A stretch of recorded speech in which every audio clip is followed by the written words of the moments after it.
Well, hello and welcome to the Daily Atheist Morning Show. Let me see if I got everything going on here. Hold on a second. Hope everything's going great for you. It's Friday, everybody. Good morning. Thank you all for joining us. Let's see.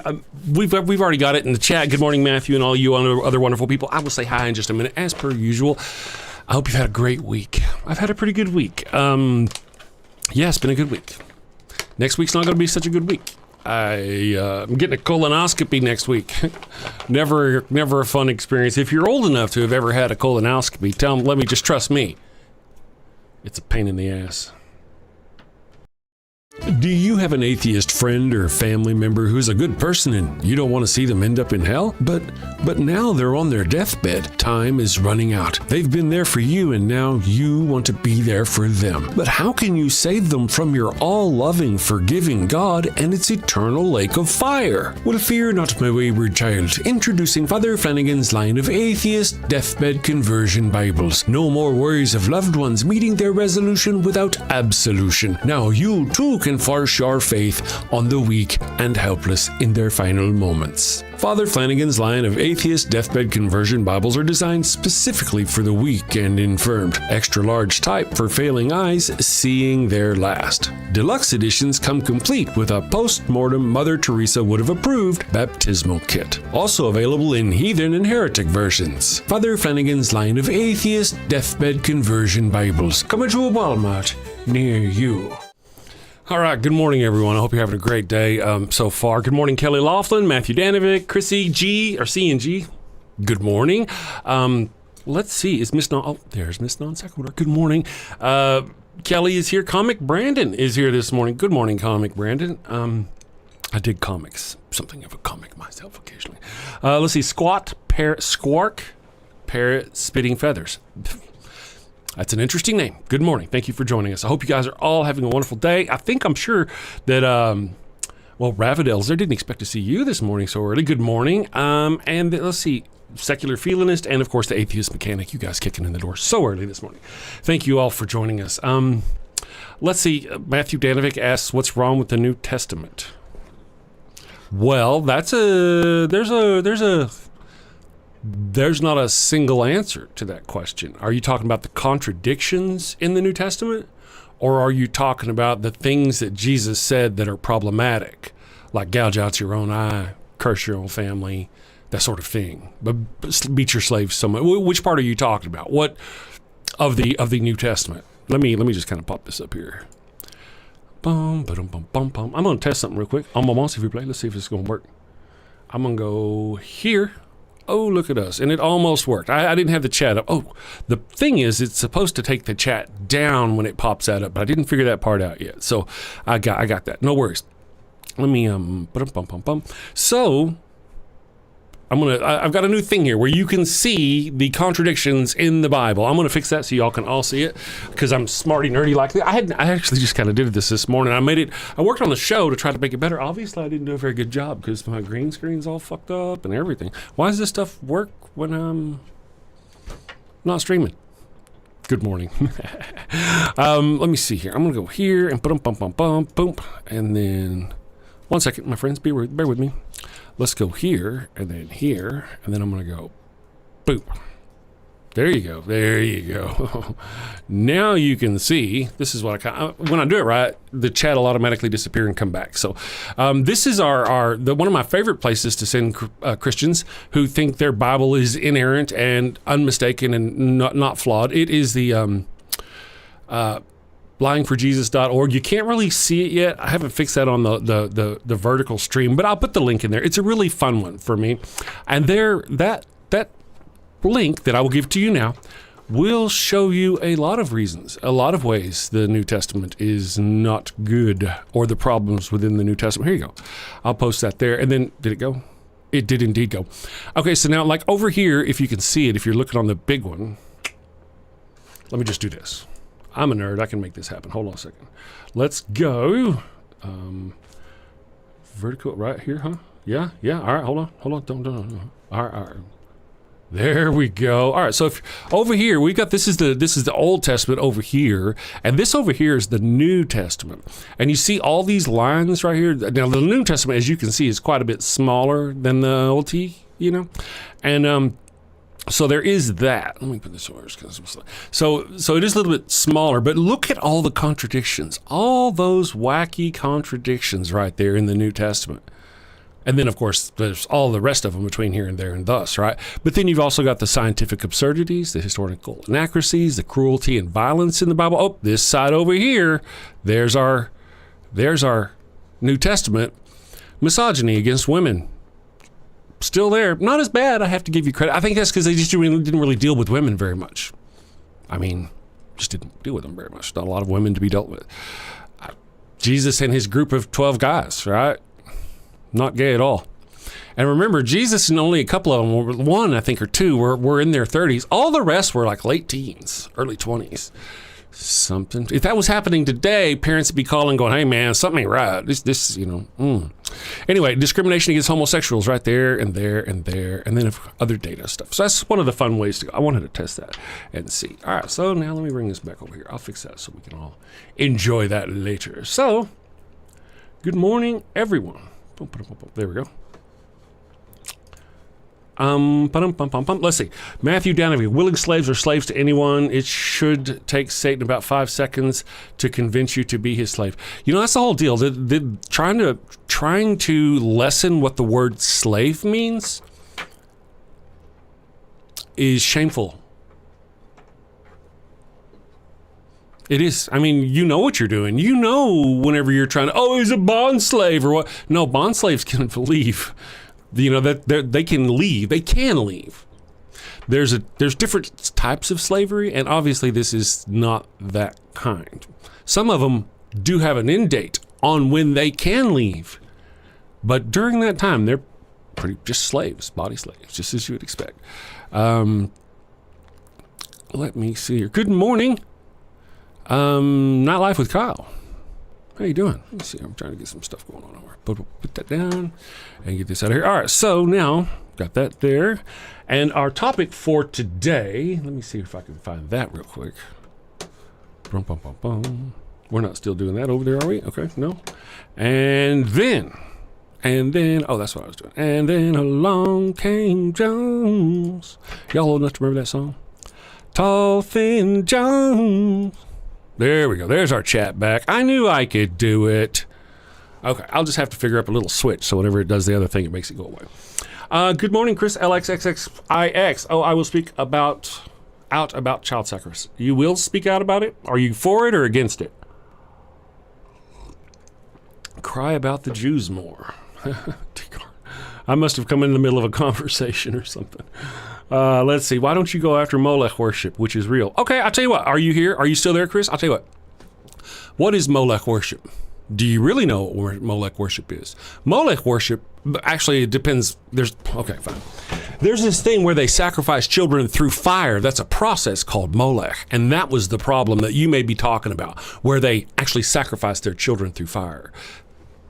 It could have been that they did it to Baal or to a different god, but God creature demands child sacrifice. This whole thing about, where did it go? Oh man, did it leave? This whole thing about him, I'm trying to find it. I got new shit, sorry. There we go, pen, so I don't lose it. So God creature commands the sacrifice of children over and over and over again. They get to doing it so much that they actually have to tell their people, again, in the Old Testament, don't sacrifice your children. Stop sacrificing your children. I can give you 3 examples right now, just in Exodus 13, where God creature says, sacrifice your firstborn sons to me. Okay, so there's that. So you can't really complain about sacrificing babies because it is the sacrifice of babies. God loves the sacrifice of babies. The problem was either with that, whether that they were pissed off about, was either that they were sacrificing to a different God or they were sacrificing to God through fire, and that was the problem. Either way, though, God loves child sacrifice. He's all about it. Jesus is a child sacrifice, is he not? He is God's son, therefore God's child. God, father and son relationship matters. Therefore, Jesus is a child sacrifice, God's child. For God so loved the world that he forgave his only begotten son. That's a child sacrifice. The 10 plagues of Egypt, when God murders all the firstborn of Egypt. Exodus 13, 1 and 2, sacrifice to me your firstborn children. Exodus 13 and 14. After you get to Canaan, you can then start substituting a redemption instead of redeem something else instead of your sons, but not before then. That's God, creature. Did you want to go read that yourself, or no? So it's not a what's not a sacrifice? Let me see what you're saying here. Sorry, man, the chat goes on. Yeshua never died. Well, I mean, well, then it wasn't a sacrifice. I don't guess I get your point. I mean, if you're a Christian, I don't really know what's going on. Then I must be catching up. Eternity is a long time. Yeah. So let me just look at the thing here. Just see. But Jews reject Christ too. Baal does. They went with Baal after they Rene. Yes, the Son of God. After they Rene. I'm sure that's Baal. Nope, Baal does. Not the creator. Elohim, well, Yeshua never did. So it's not a sacrifice, is it? What? It's not a sacrifice? Wait a second. Good luck. Eternity is a long time. Are you leaving now? Are you leaving before I show you the scripture where it proves that your God creature like sacrifice? No? You're going to leave before that happens? You're running away. Bye-bye. Ha-ha. Fire for you. No? Yeah? No? I mean, you already know about God creature murdering all the children of firstborn Egypt. I mean, you just can't even deny that. All you Christians know about that. It's like Moses, that business. Let's see. Good morning, Randy G. How are you doing? Yeshua never rose and died again.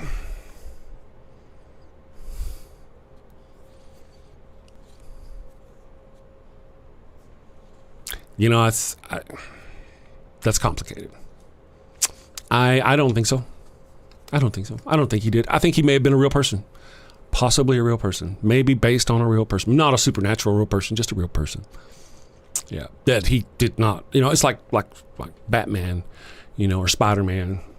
You know, Stan Lee knew a kid in school who was acrobatic, named his character Spider-Man, and blah blah blah. That doesn't mean the kid in school was superpowered like Spider-Man. Just because they based it on a real person doesn't mean that. You know, but then again, if you want to do the whole thing and you want to say that he didn't rise again, well, fine. It wasn't a sacrifice. I mean, I don't think I think he was a prophet. I hate to say it, but I kind of agree with the Muslims on this. It clearly says so in the Bible over and over again. Over and over again. I don't guess it does. It does one time. One time, Jesus tells you he is a prophet. Jesus never says he is God. Never. So it's other books later that claim he's God. The writer of John claims Jesus may be God. But in the two examples in John where that does happen, as we've shown on the show, both times where he kind of alludes that he might be God, and they pick up stones to stone him, instead of demonstrating his wonderful godly power, he runs away. Literally runs away. So, bum. Yahweh is the storm deity. You know, I mean, you're saying things I just can't argue with. I guess it depends on the time and the culture and when, and yeah, I guess so. Let's see. Pharaoh was warned multiple times and still changed. Yeah, no. Wait a second. Wait. All right. So here's the deal. Yahshua, he's our Elohim. All right, so Pharaoh was warned several times. Yeah, Pharaoh was warned for several times. But God said before, he tells us, he sends Moses, you go and talk to the Pharaoh, Abraham, or what's his brother's name? I can't remember his brother's name. Your brother is going to go and he's going to do something with him, but I am going to harden Pharaoh's heart and he is not going to let my people go. He says that beforehand. God takes credit for hardening Pharaoh's heart beforehand. Therefore, all the firstborn children of Egypt were murdered just for God. It wasn't Pharaoh's fault. It was God's fault. God admits it. He admits that he's going to do it. And then when you start reading the story of the Pharaoh, I mean, they get like 2 or 3 plagues into it, and then there's like the boils and shit. And the Pharaoh's like, oh man, I give in. Take your people. God's like, nope, we're going to go all the way through this because I want to murder babies to show how wonderful I am.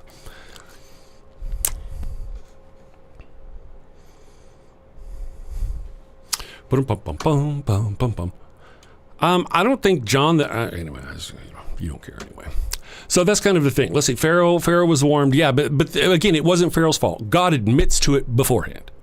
he tells you before. I mean, I guess I ought to go get that so you can know for yourself. Don't trust me. I'm just some lying atheist. Hold on a second. Man, I do this so often. I get so many of them in there.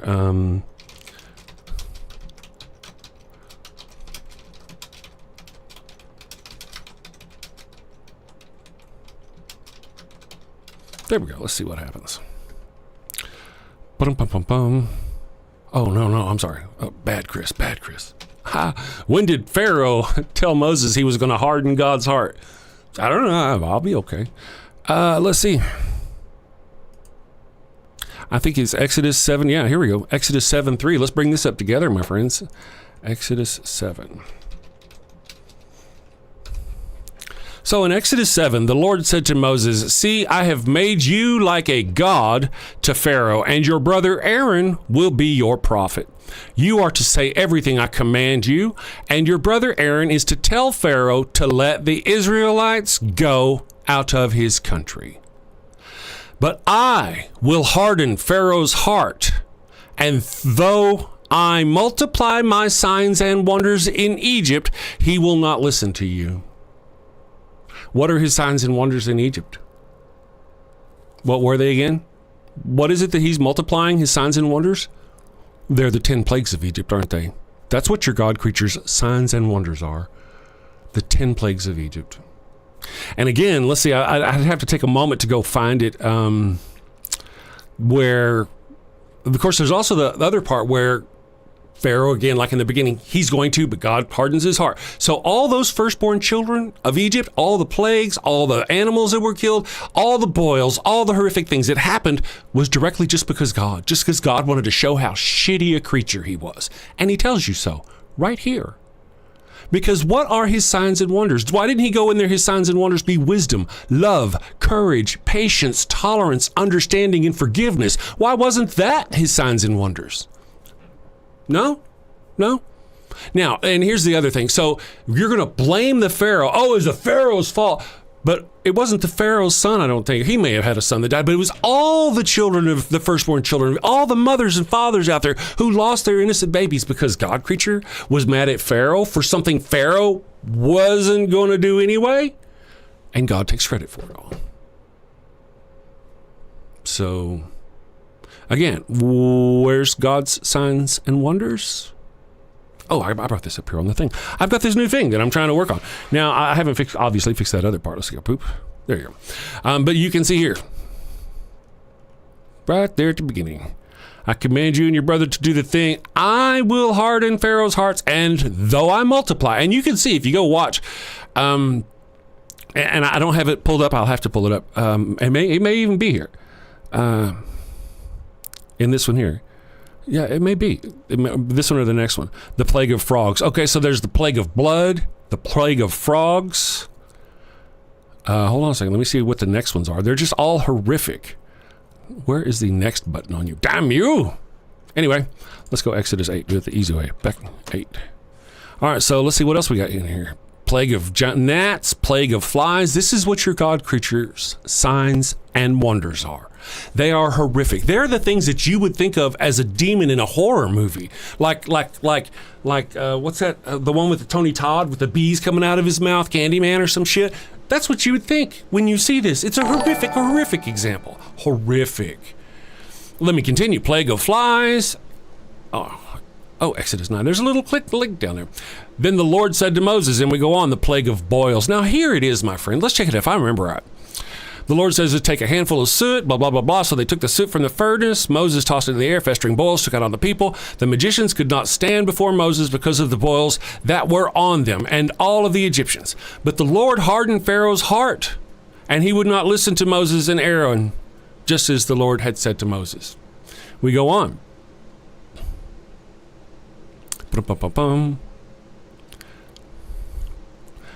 Let's see. Is this the one? Then Pharaoh down here comes and says, then Pharaoh, later on, after he's getting their asses kicked with all these plagues, right? The plague of hail, the plague of boils. Is it down here? He says, the Pharaoh summoned Moses and Aaron. This time I have sinned. He said, the Lord is in the right, and I and my people are in the wrong. Pray to the Lord, for we have had enough thunder and hail. Remember, he brought that on them. God, not the Pharaoh. God did it, not the Pharaoh. but they're sitting here begging. Okay? Pray to the Lord, for we have had enough thunder and hail. I will let you go. You don't have to stay any longer. Moses replied, when I have cried out of the city, I will spread out my hands in prayer to the Lord. The thunder will stop, and there will be no more hail.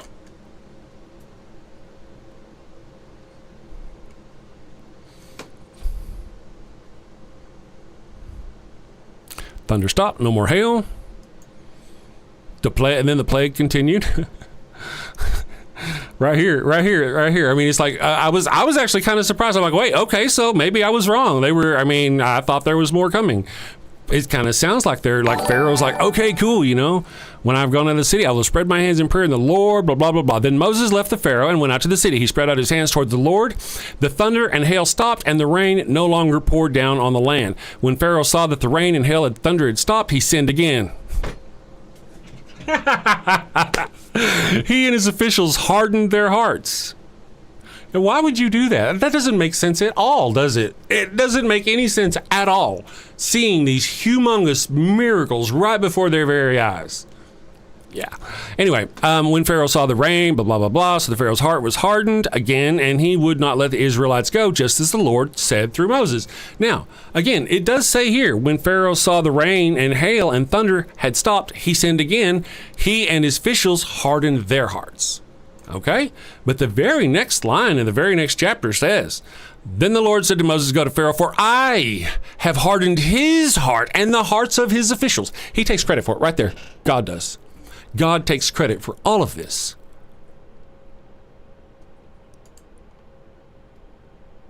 Isn't that interesting? So Moses and Aaron went to Pharaoh and said to them, this is what the Lord, the God of the Hebrews, says. How long will you refuse to humble yourself before me? I have kicked your ass. Then we go on, the plague of darkness. Then we go on. These are all these signs and wonders of your God, so that they would know he is the Lord. Remember, these are the signs and wonders of your God. The 10 plagues of Egypt. Another time where God says, it's whenever in Ezekiel, where he brags about telling them in Exodus to sacrifice their firstborn children. He said, I had them defile their sacrifice, or defile their offerings, the sacrifice of their firstborn, so that they would know horror and that I am the Lord. What kind of God do you worship again? Loving, kind, forgiving, merciful, peaceful. Firstborns. Here's all the firstborns. Now, one of the really interesting things that you might not think about terribly often is that Jesus was a Jew. Let's see, those are punishments. I'm just kind of catching up. I'm just kind of catching up. I can't catch up. Chest's going by too far. The casualties in free will. Oh no, God, how could you? Right. See, that's the whole deal. Was it that? I just thought I went through and explicitly proved to you that it wasn't their free will that caused the problem. God hardened Pharaoh's fucking heart.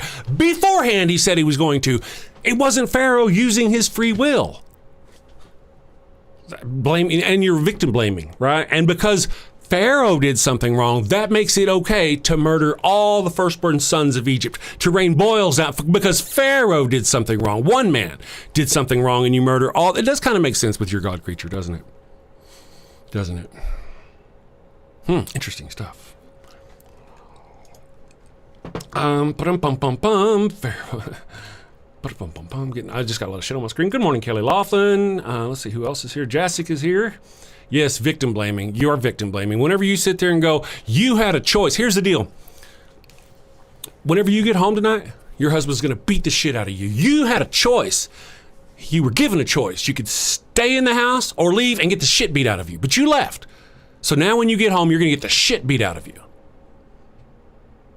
And it's your fault because you left. You don't see the similarities in those stories. Your God creature at best is an abusive relationship. At best. At best. Yeah. And you can't see the victim blaming. I'm going to create the entire universe, make it to where you can make the slightest little tiniest of mistake and you're going to spend eternity, for whatever that means, in a eternal damnation, whatever, again, that means to you Christians. And that's a good God creature. Really, that's a good God creature. That's moral by you. But then, well, yeah, when you go look at the Old Testament, that's exactly what the God creature does. It overblows everything. Whenever it hurts somebody, it hurts them all. I mean, you remember the story of, what's her name? Oh, shit. Korah, whenever Abraham and Moses and them are wandering in the desert, and Korah, I think, and a couple of people come to Moses and say, hey, we don't think you're running this place right. We want to get some other leadership in here. Moses said, bring all your people to a meeting tomorrow. They did. They brought their whole tribe, and God creature swallowed them up and killed them all. All the men, all the women, all the little babies, all the children, because of Korah, because God creature's a piece of shit. And then go read for yourself, my ignorant Christian friends. What happened after that? The other people in Moses' tribe said, oh shit, Moses, look what happened. Look what that fucking God creature did. And you know what God said? Moses, separate yourself from your people. It kind of loses something if I don't tell you how in the first, whenever Korah and his people showed up the next day, God creature starts by going, Moses, separate yourself from these people. Then he kills all those people. And then Moses' people go, oh my God, did you see that? And Moses is like, and then God says, Moses, separate yourself from these people. What does Moses do? At this point, does he separate himself from his people and they get destroyed? Or what? What happened with Moses? He started burning incense and praying and sacrificing and just going through all the motions to save his people. Interesting. I know you don't obviously believe me. Let me get that shit off the screen.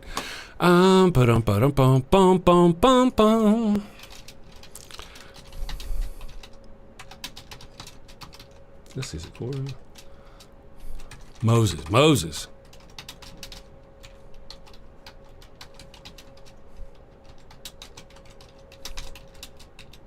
Koroh. I don't know how I remember all this shit.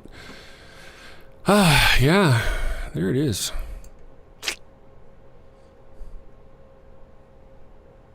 Yeah. Let's go here. I want to see if I can find it. What is it over here?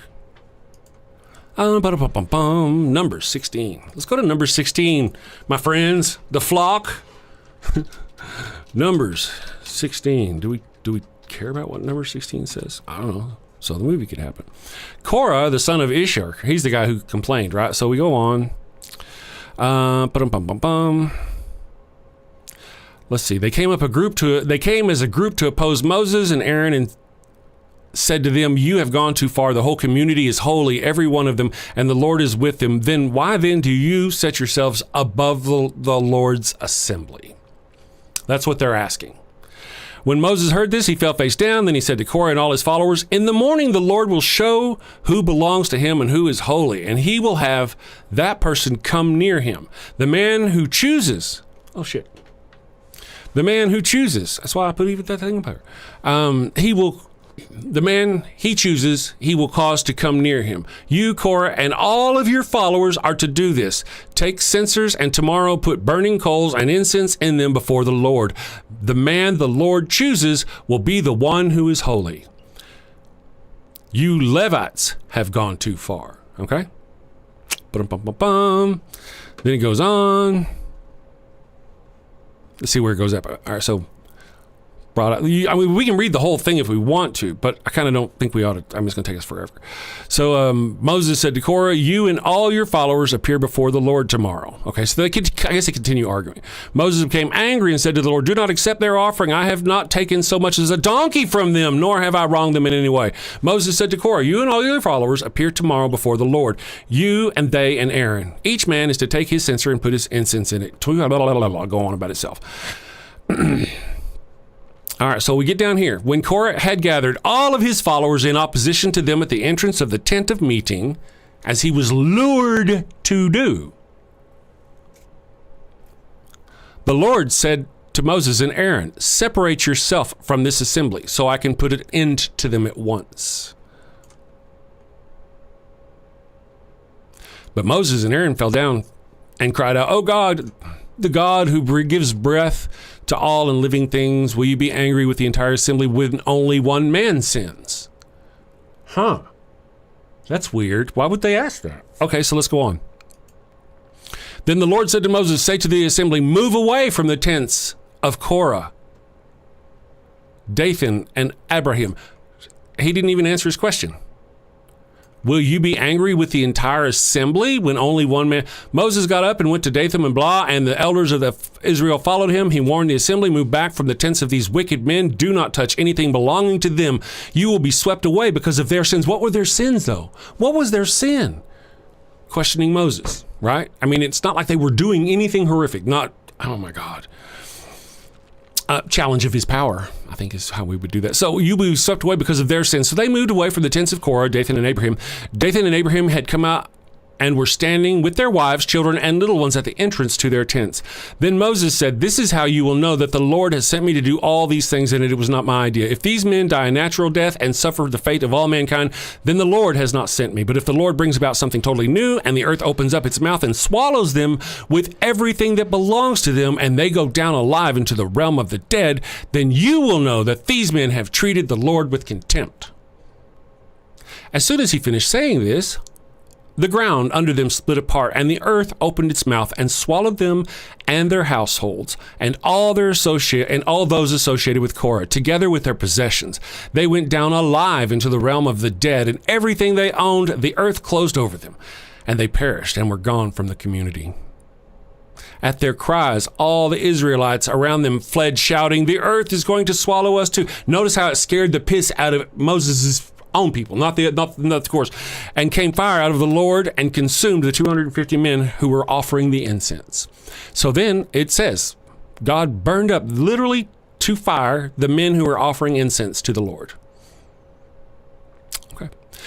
Then the Lord said to Moses, the priest, remove the censers from the charred remains and scatter the coals some distance away, for the censers are holy, the censers of the men who sinned at the cost of their lives. Hammer the censers into the sheets to overlay the altar, for they were presented before the Lord and have become holy. Let them be a sign to the Israelites. So they collected the thing. Okay, hold on a second. Here we go. The next day, I could read the whole thing, but again, it's just about 6 sentences. The next day, the whole Israelite community grumbled against Moses and Aaron. You have killed the Lord's people, they said. But when the assembly gathered in opposition to Moses and Aaron and turned toward the tent of meeting, suddenly the cloud covered it, and the glory of the Lord appeared. Then Moses and Aaron went to the front of the tent meeting, and the Lord said to Moses, get away from this assembly, so I can put an end to them at once. And then Moses and Aaron fell down. Moses said to Aaron, take your censer and put incense in it along with burning coals from the altar, and hurry to the assembly to make atonement for them. Wrath has come out from the Lord. The plague has started. So Aaron did as Moses said and ran into the midst of the assembly. The plague had already started among the people. Fuck. God's killing his own people right here. For what? For going, oh my God, look at how he killed those people. And now he's sending a plague among his own people. You're reading this with me, right, good Christians? You're reading that, right? You're a loving God creature. Wisdom, kindness, mercy, forgiveness. No, none of that. None of that. Let's continue. So the plague had already started among the people, but Aaron offered the incense and made atonement for them. He stood between the living and the dead, and the plague stopped. But 14,700 people died from the plague, in addition to those who had died because of Korah. Then Aaron returned to Moses at the entrance of the tent of meeting, for the plague had stopped.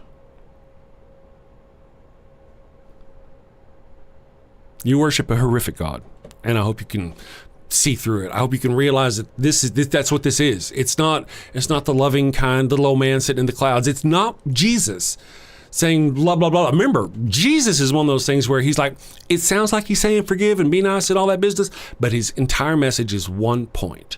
Believe in God through me or go to hell. It doesn't matter if you're kind to your neighbor or not, as long as you believe in Jesus Christ.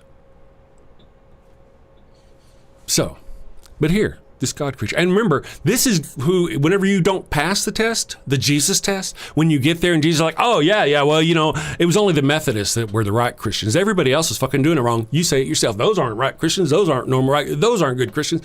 Same thing. So then maybe you are a Methodist. Like, oh, you were a Methodist, but you didn't love me enough. You didn't work hard enough. You were too cold in my mouth. Have you not read the Bible, people? This God creature of yours is fucking horrific. Horrific. And the saddest part is most of you don't even know. Have no clue. No clue. That's why I'm here, though. Guten Morgen, Tanzen Ku. Do you have a loved one who's on their deathbed, but they've yet to give themselves up to the Lord? Are you sure you don't want to come to Jesus? No. This is your final chance. No. Worried they're headed to the fiery pits of hell. Your very last chance. No. I've been wicked and sinful. I deserve to burn in the hot place. As you wish. Farewell, my heathen husband. Farewell, my... Well, fear not, my wayward child. Introducing Father Flanagan's line of post-mortem baptismal kits. No more worries about being miserable alone forever. Be a good Christian and share that eternal pain and suffering with the ones you love. I'm in hell. Not as hot as I thought it'd be. Kind of feels like Houston, minus the humidity. Hello. My favorite drink crafted to perfection. Ooh, and some dank ass weed. I can't bear to be down on my face chanting, holy, holy, holy is the Lord, every day, all day, for all eternity, by myself. Wow, is that George Carlin? And Alan Turing, look at that. Carl say, oh, I am so honored. You've been my hero since I was a kid. Neil deGrasse Tyson, what are you doing here? Oh, I get it. I get it. Schrodinger's heathen. Very cute, you. Very cute.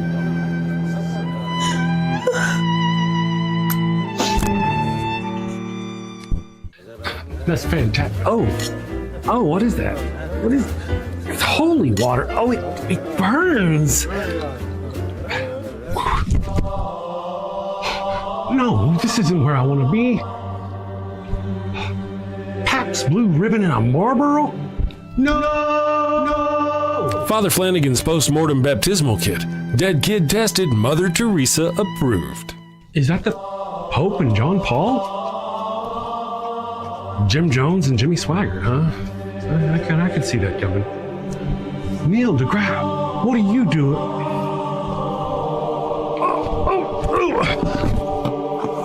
Holy, holy, holy is the Lord. Holy, holy, holy is the Lord.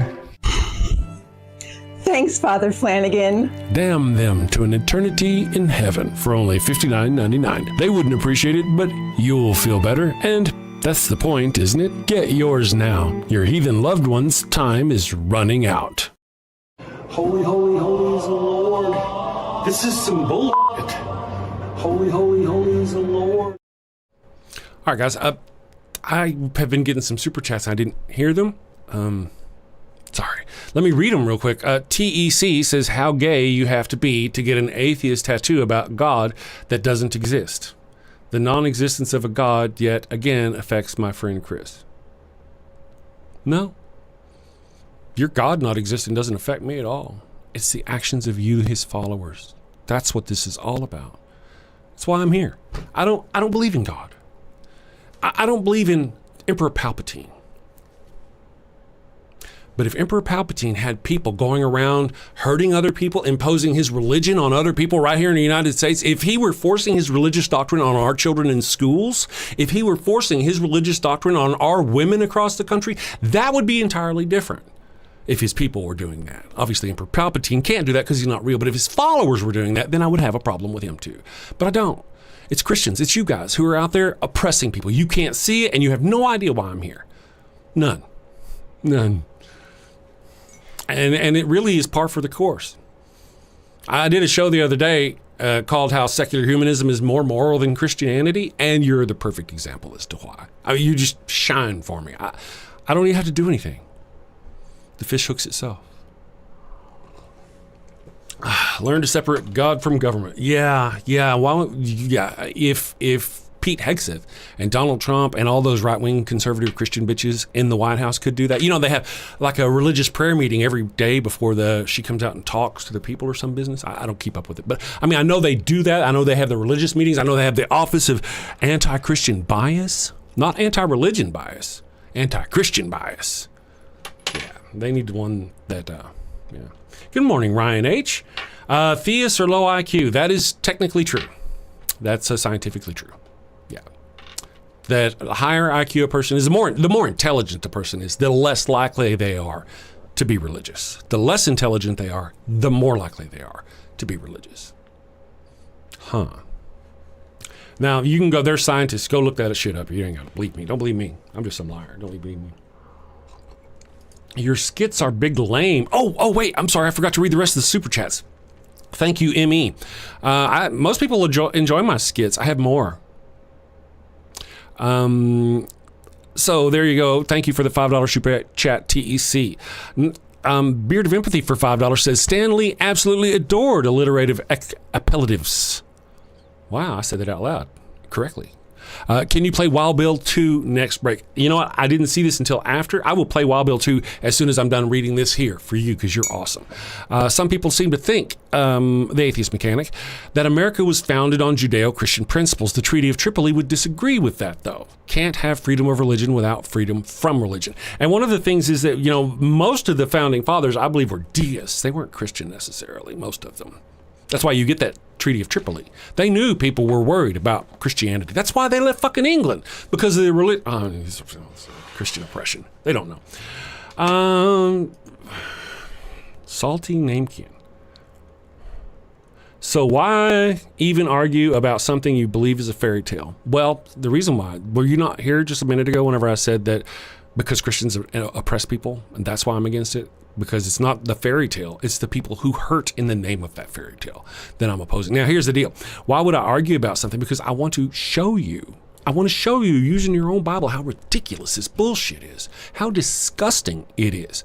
You have no idea how disgusting. What we talked about the last hour here, God creature getting mad at his own people and killing 14,000 of them because what? One of them complained. Wait. So actually, the 14,000, that's even worse. So you got Korah and his small group of people complain. The God creature opens up the earth, eats them. And then whenever Moses' own people say, oh man, that was fucked up, God creature says, Moses, separate yourself from those people. And while Moses is praying and repenting and doing all kinds of sacrificing to make shit not happen, God kills over 14,000 of his own Israelite people. Loving, merciful, kind, forgiving. You have no idea how gross your fucking God is. Next up in the bark bank, a clergyman with a holy hustle and maybe a few unholy and loopholes. Welcome to Shakespeare with a Redneck. Finally. I am Wild Bill Wigglestick, and this is my trusty sidekick, Willie the Kid. And we'll be your handsome hosts, your gilded guide, your cowboys, concierges to Shakespeare. Oh, how cute. Wait, is that at 2, Ollie? Run along, little doggy. Bill, where the hell have you been? Well, I've been roaming the earth, going back and forth upon it, to and fro and whatnot. I like to travel too. Wait a second. Yep, back and forth upon earth, doing unto others before they do unto me. Bill, are you quoting the Bible? Trying to quote the Bible? Indeed I am. Despite my appearance, I am a man of culture and know many things, not just Shakespeare. Really? So you have a Shakespeare monologue related to atheism or skepticism? Indeed I do. Bear witness. Oh, this is going to be good. This is the excellent foppery of the world, that when we are sick in fortune, often the product of our own behavior, we make guilty of our disasters the sun, the moon, and stars, as if we were villains on necessity, fools by heavenly compulsion, knaves, thieves, and treacherous by spherical predominance, drunkards, liars, and adulterers by an enforced obedience of planetary influence. And all that we are evil in by a divine thrusting on. An admirable evasion of whoremaster man to lay his goatish disposition to the charge of a star. My father compounded with my mother under the dragon's tail, and my nativity was under Ursa Major, so that it follows I am rough and lecherous. I should have been that I am, had the maidenliest star in the firmament twinkled on my bastardizing. Wow, that really is spot on about what we cover here on the channel about how, people. So here's a quick rundown of the situation. Bill, this non-believer, ignores the teachings of his learned father and ends up getting 4 people killed. Bill, that's not. Okay. Carry on. Shakespeare was a heathenistic non-believer bound for the fiery pits of hell, just like yourselves. I don't think. And in order to throw the murderous church of the time off his heathen trail, he writes the skeptic as a sneaking, lying, adulterated father and brother, hating and betraying villain who ends up getting his comeuppance in the end. Bill, oh, come on, man. You're always blah, blah, Bible stuff, blah, blah, boring. You got to spice things up. Bill, tacos are spicy. Everybody loves tacos. Bill, tacos and boobies. Okay, you're not wrong there either. Tasty and delicious culture, baby, coming at you. Avoid the storm of familial discontent. Blow winds and clap your cheeks by clicking that subscribe button and hitting that. Wait a second. Don't you mean crack your cheeks? Nope. Bill. Send safely, my friends. Take care. Peace. All right, we're back. So let's see here. We've got Salty Namkian doing their thing. Let's see here. Where is it? Right here. I saw. Simon, getting on to me. Let me just pull up his name here. Let's do this. See user history. Bum.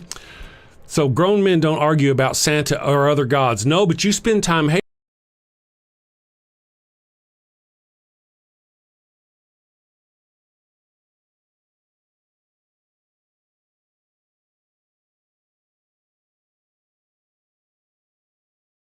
There you go. So here's his chat. Sorry, my timer on my commercial because I skipped commercials. Here's his chat, though. He's sitting there going, I just went through this whole thing about why I do what I do. Has nothing to do with believing in his God creature or none of that business. But he's sitting here, why would you, grown men don't argue about Santa or other things. You spend your time hating on something you don't believe is true. That was after I said, I don't believe God is true. It's the actions of his followers, how they oppress other people. He completely ignored that. Notice this is exactly Christian deafness to the truth. He ignored everything I said about what they do, the book bans in schools, the 10 Commandments in schools, the, what is her? She's Amy Coney Barrett. She's a handmaid for her church. The Christians who took over the Supreme Court, who killed Roe v. Wade, lying after they said under oath that they would not do so. Now, we've got the Christians who took over our government, who kicked all the trans people out of the military. That one still bugs the piss out of me. People lost their entire careers because you bitches have some religious notion against trans people. It has nothing to do with an imaginary creature. It's the actions of its followers. I would ask you to type that in the chat, but I just don't think you're capable. I don't think you heard a word I said. I just don't. And why would Jesus the sinless bow to you who has a mouthful of guile?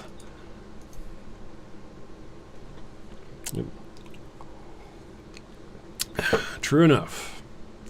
Jesus is sinless, huh?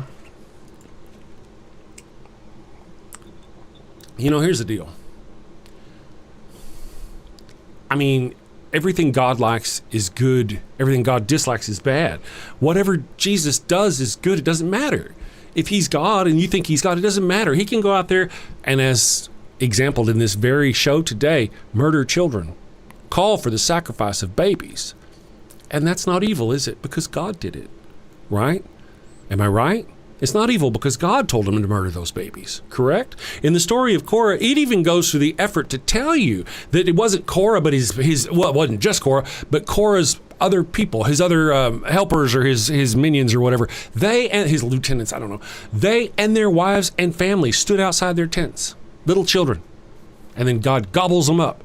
And this one person says it was because Korah, oh man, I wish my fucking pen stuck, because Korah, it was his fault. He spoke bad words or something. Really? That's worthy to you. That's judgment to you. That's reasonable to you. Murder all of them. Man, woman, and child. And then deny that your God creature does such things. And then when I talk about Matthew 24, whenever Jesus says he's going to come back and murder everyone, billions of people dead, you're like, no, Jesus would never do that. But then I give you example after example of them murdering and commanding the murder of babies in the Old Testament. God, creature loves baby deaths. He calls for the sacrifice of them. He intentionally goes and kills them. Egypt, looking at you, Egypt, right? That's 2 examples right there. Do. This one, do. So, let's see. Jesus was a liar. He was indeed a liar. I didn't want to go there because I didn't think the guy would believe me anyway. Dogman in your neighborhood said you can do whatever you want in this world, but you will answer for it in the next world. Yeah, see, that's the threat. Isn't that disgusting? Is that disgusting? Your religion is so weak and flimsy and so just unbelievable. It's just bullshit, really. That if a person is smart enough to think themselves out of it, you got to threaten them with fear, with eternal damnation.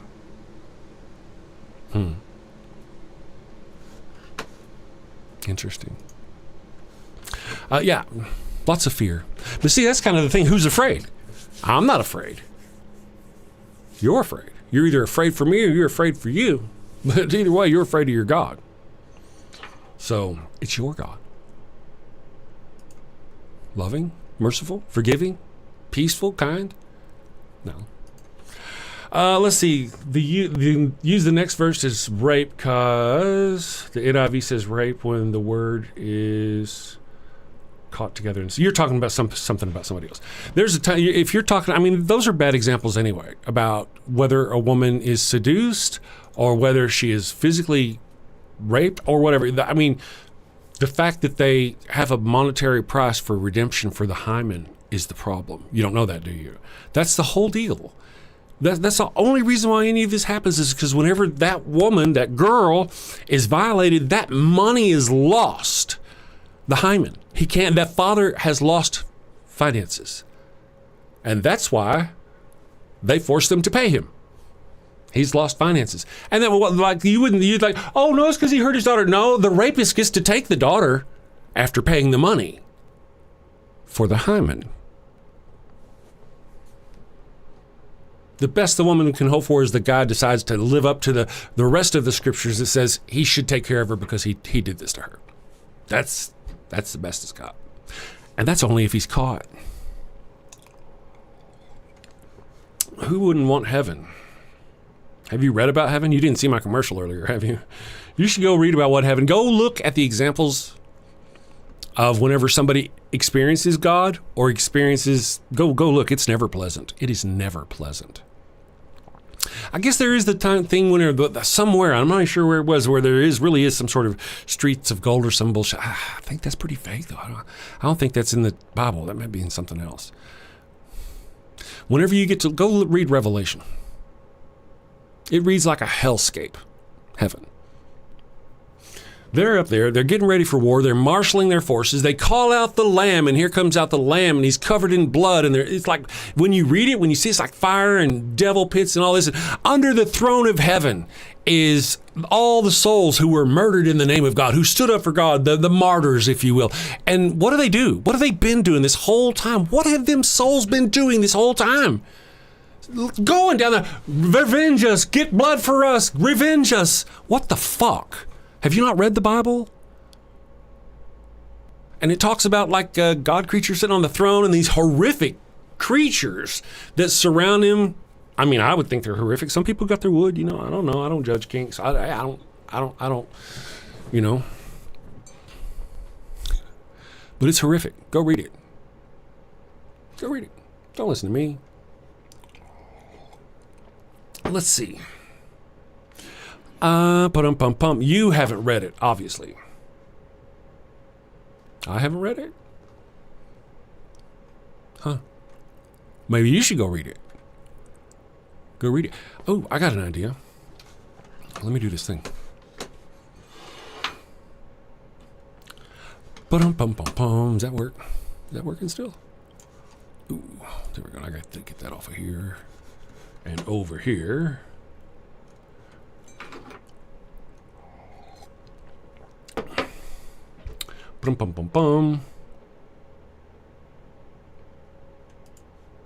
Let's see. Boom. I'm just reading through your guys' chat and seeing what's going on. Trying to catch up a little bit. I'll choose heaven over hell any day of the week. Isn't it funny that your God creature is supposed to be merciful and loving, but if I don't want to live in his house, he will force me to live in a pit of fire and eternal damnation rather than forcing me to live in his house? Which do you think I'd rather not be in? I don't obviously want to be in his house, but fuck, right? A pit of fire, eternal damnation. He does it. You're like, well, you don't want to be forced to live with him, so it's hellfire for you. But do you see what you're saying? Your choice is this. Yeah, actually, I would if I was given the choice. God creature opened up the heavens, drug me up there right there and now and said, listen, man, I know you fucking hate me. Would you rather be here or do you want to go down to the burning place? Man, I'd be like, man, I don't really like you. It's all the fucking show tunes you listen to and all that bitch shit. I just can't handle it. But I'd rather be here than burning and screaming and gnashing of teeth for fucking eternity. It's not a choice. And this whole notion that God creature says something and you better do what he says or he's going to hurt you later, that's absolutely abusive. Absolutely. But remember to keep telling yourself that he is worthy. He needs your praise. He needs your love. If you did something good, he gets that. Because he's a piece of shit that's going to beat the fuck out of you if you don't do what's right. Right? But you got to be holy, righteous. It's only he who is righteous will pass. But who's righteous and who's wicked? Ooh, let's look at this together. Mi burrito está no bueno. It burns when I pee. I really need to try that program again. You know, I have a notes program that kind of helps keep track of this shit, but let's see if I can find what I'm looking for here.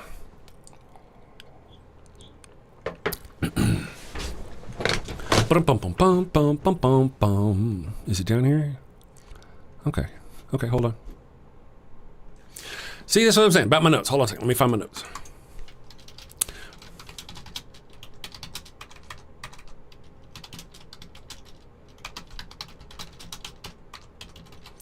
Rant coming. Un moment, s'il vous plaît. Okay, so we're going to work out some math, my ignorant Christian friends. And, sorry, everybody else. Matthew 13. Turn to Matthew 13 in your hymnals, in your Bibles, my friends. Let's look at this together. Where did it go? Matthew 13. All right. Now, this is good because it's got a couple of them in there. Because it's got the parable of the weeds, the parable of the nets. You know what parables are, right? We'll talk about that in a minute. So here we go. I want to write down that note. Parables, because I will forget parables. Okay, so here. This is Jesus talking, and this is Jesus saying when he returns.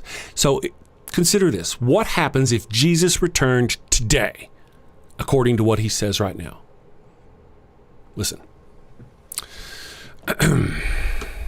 Here we go. As weeds are pulled up and burned in the fire, so it will be at the end of the age. The Son of Man will send out his angels, and they will weed out of his kingdom everything that causes sin and all who do evil. They will throw them into the blazing furnace, where there will be weeping and gnashing of teeth. The righteous will shine like the sun. The unrighteous will shine like a bonfire, I guess, in the kingdom of their Father. Who has ears, let them hear. This is Jesus telling you he's going to come back and burn in a furnace with the gnashing of teeth everybody who is not righteous. Okay? How many people would that be today?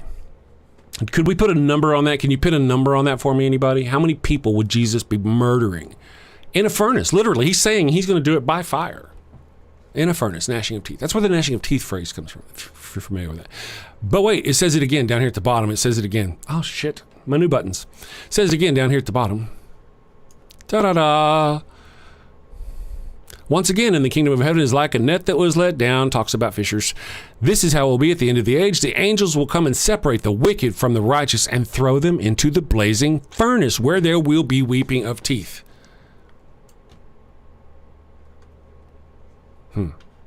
Now, that would be billions of people.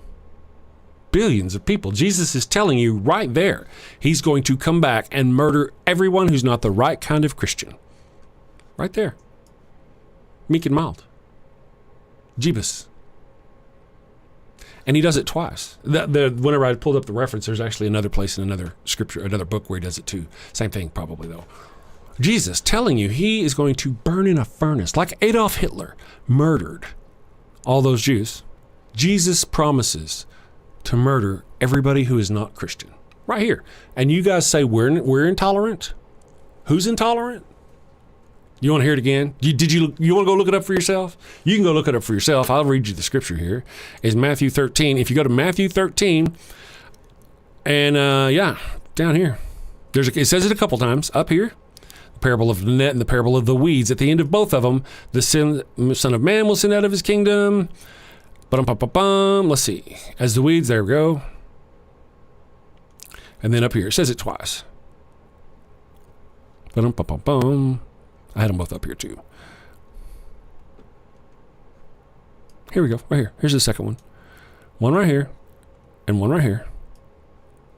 There will be a weeping, and the Son of Man will send out his angels, and they will weed out of his kingdom everything that causes sin, and all who do evil. This is Jesus telling. My understanding is this is Jesus talking about what John interprets in the New Testament, or in the Revelation. So when you see Jesus as the Lamb stepping forward before the armies of God preparing to attack the earth, that's, I think, what he's talking about. In that kind of, am I wrong? I could be wrong. Either way, together or separate, it's still disgusting. Yeah. He's going to kill everybody who's intolerant. And that's just the beginning, isn't it? That's just the beginning. What happens to them after they die? Then the real fun begins, huh? Not only is he going to kill but by burning them in a fire, then I guess they're going to spend the rest of eternity in that fire, huh? Loving, merciful, forgiving. Oh, listen to this. You were warned. Right, exactly. Yeah. Free will. That's not really free will, is it? Is it free will? Free will's a piss poor excuse, isn't it? For a non-existent God. Why can't God stop that man from hurting those people? Well, free will, God wouldn't want to infringe on his free will, except for the entire time he's threatening you with eternal damnation. Believe in me or go to hell forever. That fucking affects people's free will. How many of you are in here right now because you've either fallen for the faith or the fear, and now you're a Christian, and that is entirely an infringement upon your free will. You're here because you're afraid. You're a Christian because you're afraid of hell. You don't want to spend an eternity in hell, right?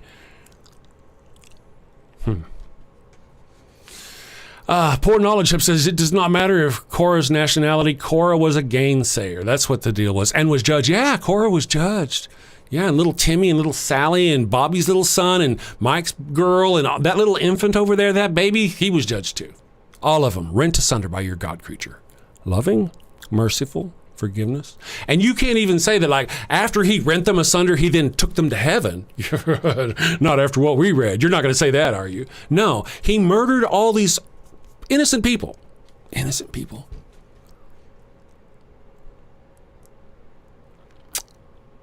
You should go read the story of Korah if you don't know what we're talking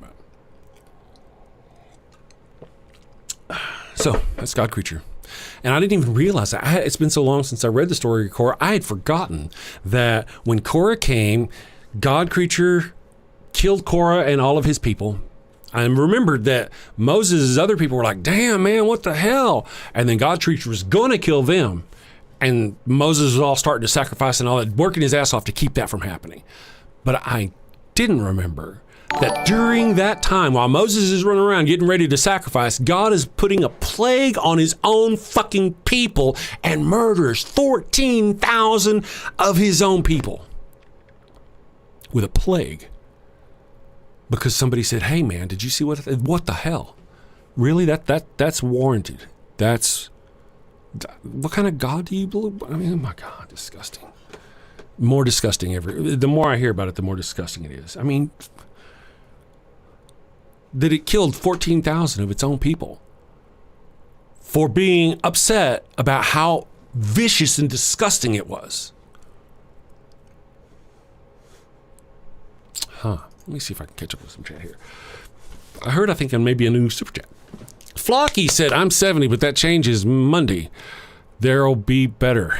Or there better be cake. You're not 70. Happy birthday, Flocky. Thank you for spending your last days with us. I can't talk, man. I remember there's some guy who's like in his 80s. He said that he'd come in one day. He's like, I'm in my 80s. I was like, Mark, thank you for sharing your last moments. You didn't have a lot of time. And you're spending it here. But now I'm all gray and old, and I'm sharing my last moments with y'all before I burn in eternity for their loving and merciful God creature who forgives nothing, apparently. Thank you, though, for the super chat, $2 super chat. I very much appreciate you. Let's see. The amount of coercion in the Bible used to always make me question the Bible God. It's either him or else. Thank you, Velo. It very much is. They say you have a choice, but you don't really have a choice. It's not like stay in my house or you get the fuck out of my house. It's stay in my house or I'm going to take you out in the back fucking yard and light you on fire in the pool. That's not the same. I don't see how they even remotely get love out of that. There's no, I mean, well, here's the deal though. They can't tell you that the God creature would mercilessly blink you out of existence, because if people believe that on the regular, that there was a God and that it would, or well, I don't know if there was a God part, that it wouldn't kill them. There's a lot of people, like I said, who are hooked on it by the fear. So if that fear was gone and they didn't think they were going to be tortured forever, would they still be there? Would they still be Christians? Then there's the other side of it, the fear. Ooh, there's greed. So, I like the greed. Fear, faith, and greed. Pure, just unadulterated greed. Yeah. Are you a good person? If you're a Christian and you go give food to the poor and you help the needy and you donate your money and you give your last dime, are you a good Christian if you do that? The question is why you do it. Okay? Are you doing it because you want to help people and you love God and God thinks you should help people and you want to help people, and because there's a lot of good people out there who join churches specifically because they want to help people? Or are you doing it because you think God is going to hurt you for not doing those things, punish you for not being good enough, not doing those things? Remember Korah, you don't even have to be the guy who does the thing. All you have to do is be near the guy who does the thing. Let's see, another. Ooh, D20 has become a member. Oh, wow, thank you for becoming a member. D20, every time I see that, I think dice. Matthew Danovic says, sacrifice for God happily. What are you sacrificing for God? Your children? See, that's the part that's kind of scary about you people. You believe that whatever God says is true. Is whatever God says is good, as bad as bad. And if God comes to you and you see God and he tells you, Abraham, I want you to sacrifice your firstborn son to me, would you go out in the backyard with your firstborn son? Would you trust that God really spoke to you as confidently as you come in here and you say God spoke to you in my chat? Would you be, is that how much faith you have? Would you hope that there'd be an angel to step up with a ram somewhere along the way? Most of you Christians may not know what I'm talking about. Anyway, God stayed his hand. He didn't stave Jephthah's hand, did he? And isn't it interesting that he did stay his hand and he replaced Isaac with a lamb, a goat. A goat, not a lamb. Sheep, goat. Isn't that interesting? Because God still demands blood. Abraham, a bad person, has done something wrong and is stained with ugliness. And in order to get that ugliness off of him, he has to hurt something. Either a goat or a person or a lamb. Does that make sense to you? The goat thing, oh yes, he didn't kill his son, but that he was going to. And that this God creature still demands innocent blood to make bad people good. You don't see that. You don't see that. That's just horrific. I don't see how you don't see it. The whole sacrifice thing. And remember, the more innocent the creature, the more the shittier a person you are, the more innocent the creature, right? Is that not true? So like, I love this example. So if I go rob a 7-Eleven, I come home, God creature's mad at me because I robbed a 7-Eleven. I don't have to give any money back to the 7-Eleven. I just have to make sure the God creature's okay with me. So I go in there and I get my 10-year-old son, I bring him in here, I sacrifice him to the God creature. And now God creature's happy with me. That makes sense to you? That's okay? That works? God did it. He sacrificed his only begotten son for you. And see, that's the whole point. Because, well, the 10-year-old's fine, but what if I'd actually killed somebody while I robbed them? Well, the 10-year-old's not good enough then. Then I've got to get something even more pure and snow white than a 10-year-old. Do you see where I'm going? How is your Jesus sacrifice not fucking disgusting? So then, because I've sacrificed, because I killed the guy at the 7-Eleven while I was robbing the 7-Eleven, so I don't have to repent to anybody over there. I just have to make sure God creature isn't mad at me. So instead of the 10-year-old, I go in the bedroom, I get the little 3-year-old, because he's pure. He hasn't seen MTV or any of that other stuff. So I bring out the little 3-year-old and I sacrifice him to God creature. Does that make sense to you? The shittier person I am, the more pure the sacrifice has to be. So I, a bad person, go hurt somebody, a bad act, that makes me clean?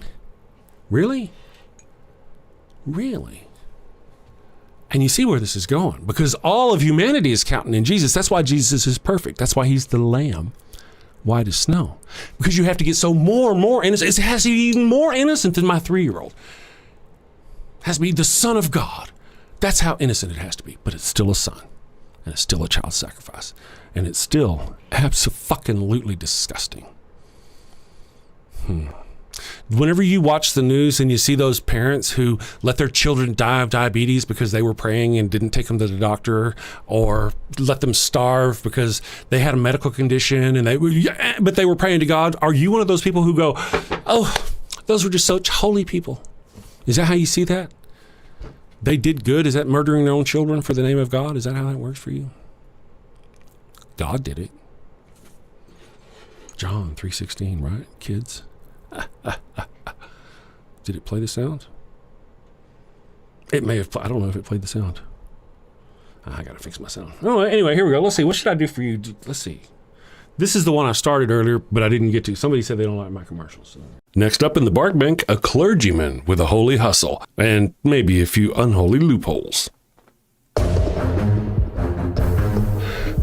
Hi, Barks. Blessings and belly rubs to you all. I'm Father Flanagan, and today I'm here seeking $50,000 for 3% of my soul-saving startup, Holy Halos, the world's first, soon-to-be, church-approved condoms. Following the ways of the Lord can be hard and often require sacrifices of the flesh. Well, fear not, my wayward child. Introducing Father Flanagan's line of Holy Halo condoms. Hold on, Father. The church very much doesn't like condoms. How do you expect to sell these? Well, you're right, but these aren't just any condoms. No, my furry financiers, these are permeable. But every single halo has been dipped in holy water, a divine divider between you and sin. You can finally frolic freely and still keep that sweet spot in heaven. Permeable, but dipped in holy water to keep the sin out, but let the babies in. Let you get your stick wet without getting your stick stuck. If you know what I mean. Oh my!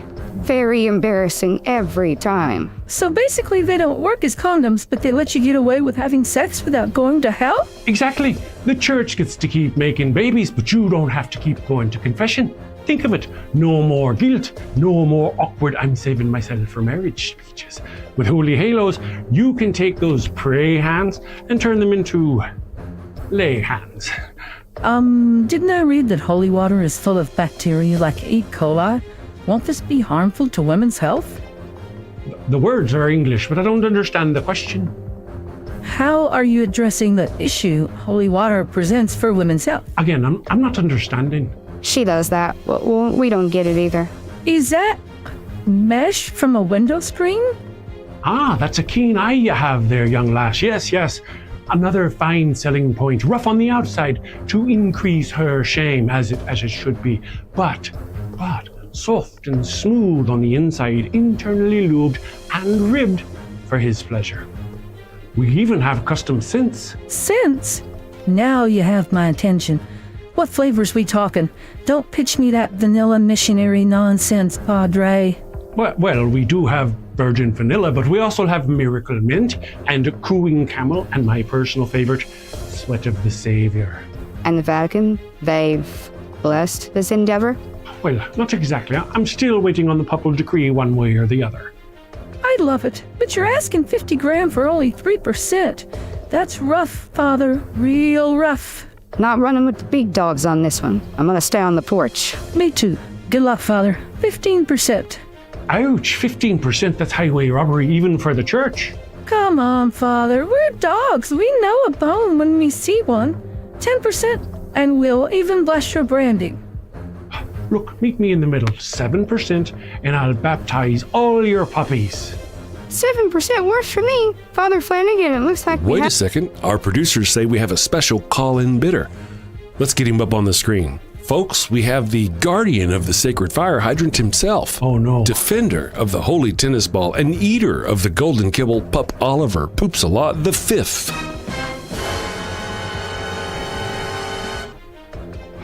Flanagan!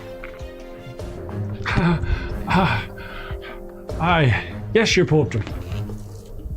50,000 at 20%. 20%? And you get to keep calling yourself a father. Sold to the pup in the very fine hat. I knew you'd see it my way. You're very wise, your hiney. Would there be anything else? You may leave. Father Flanagan's line of holy halos, ultra thin, spiritually thick. Available in 3 sizes: conservative, medium, and liberal. All right, we are back. Breakfast time. Now, I've got some points here for you fellas. Jesus lied. He was a liar. He lied several times. One lie, I guess one of my favorites, is when he was interrogated by the priests after he was arrested at Gethsemane. Instead of saying, I am here to give myself for all of mankind, he said, I never said anything in secret.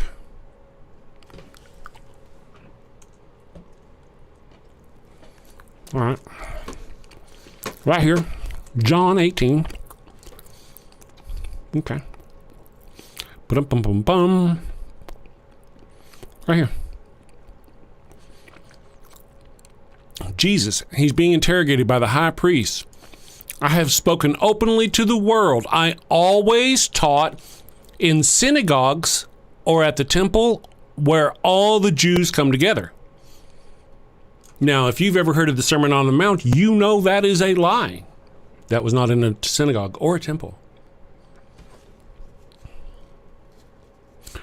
He taught on a lake. Remember him teaching on the lake out of a boat? Remember that time whenever he fed the 50 people or 2,000 people with the fishes and loaves? Remember that time that he healed that guy and taught out of some dude's house and they had to lower a guy through the roof? Jesus lied. Now, it gets even better. Read the next line. Right here. It says, I said nothing in secret. Right there. Really. He said nothing in secret. Let's go over to Matthew, my friends, where Jesus explains about the parable,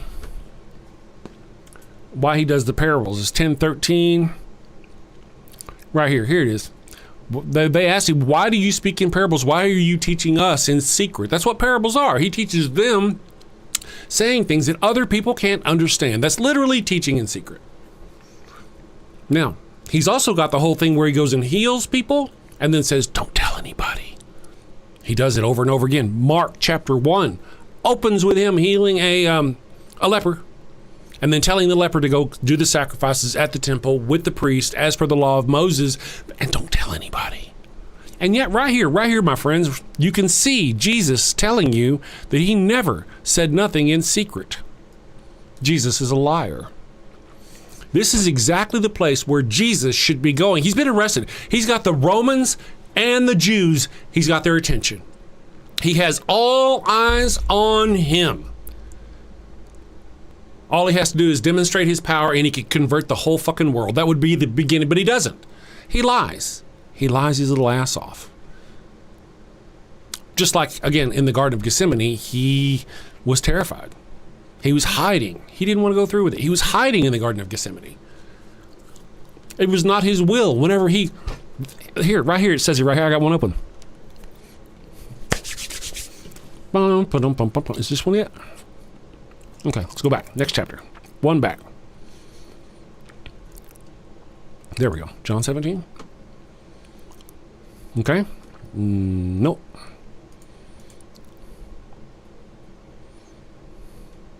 Where's his Gethsemane story? I want to find his Gethsemane story. I thought I had the Gethsemane story. Oh, maybe not be John.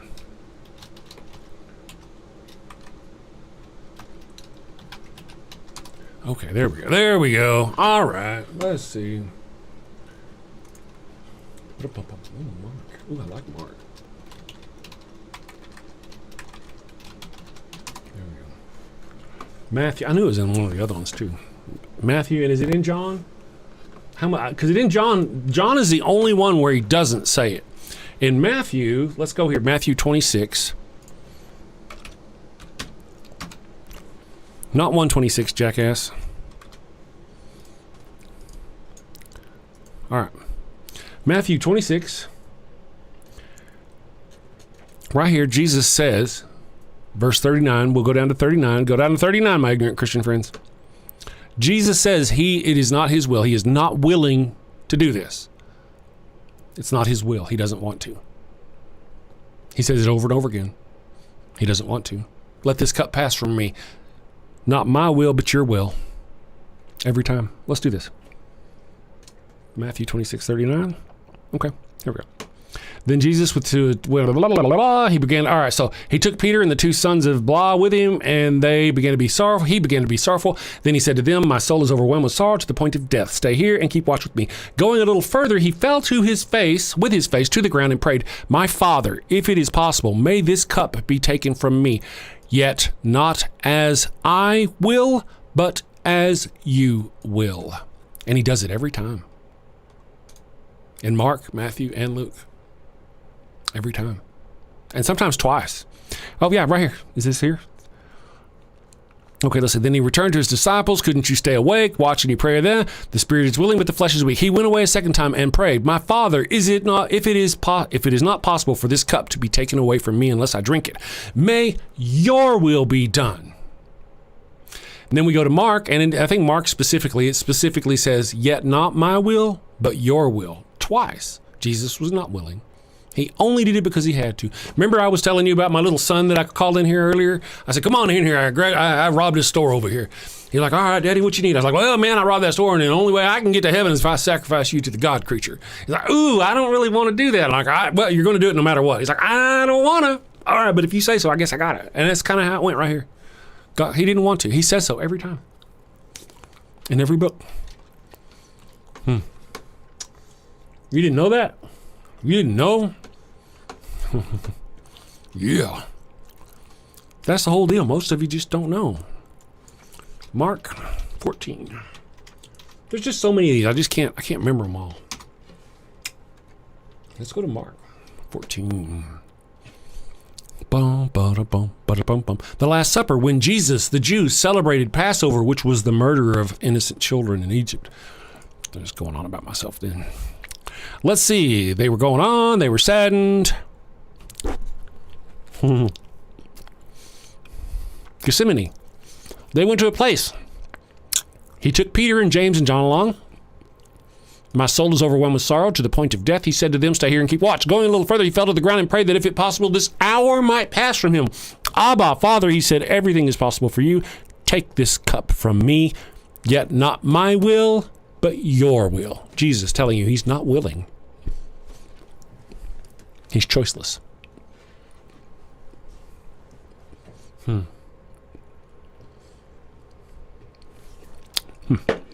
Let's do this again. And then a little further down. Then he returned to his disciples. Couldn't you keep watch for an hour? A single hour, these bitches couldn't stay awake.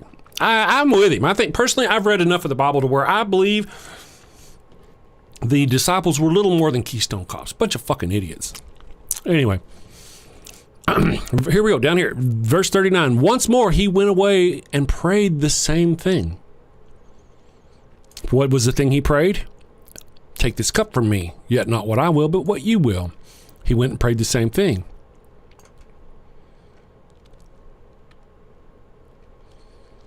He was not willing. Interesting. Do you care? How many of you Christians are watching this and you're actually going, damn, all this time I thought he was willing. That he gave himself willingly. And yet his own words right here says he doesn't.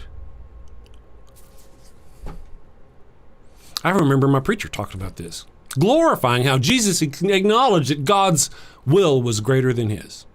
And now that I know what the word consent means, something I think the Christians are a little depraved upon.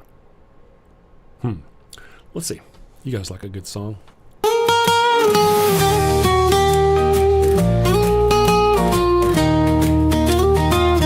Mi burrito es tan bueno, it burns when I pee.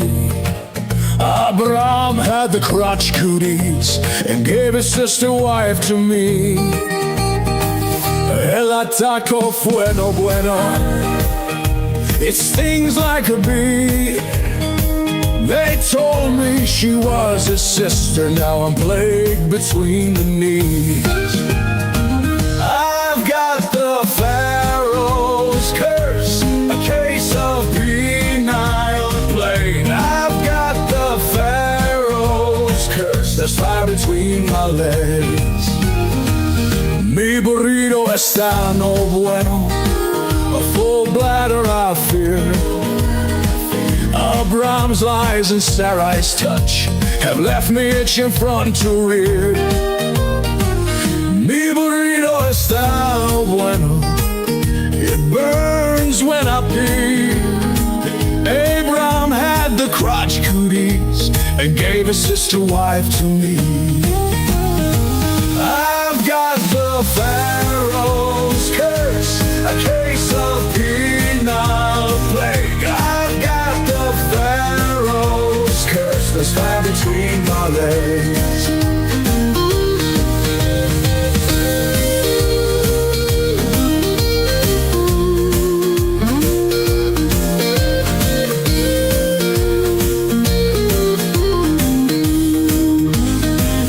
Mi burrito está no bueno, a full bladder I fear.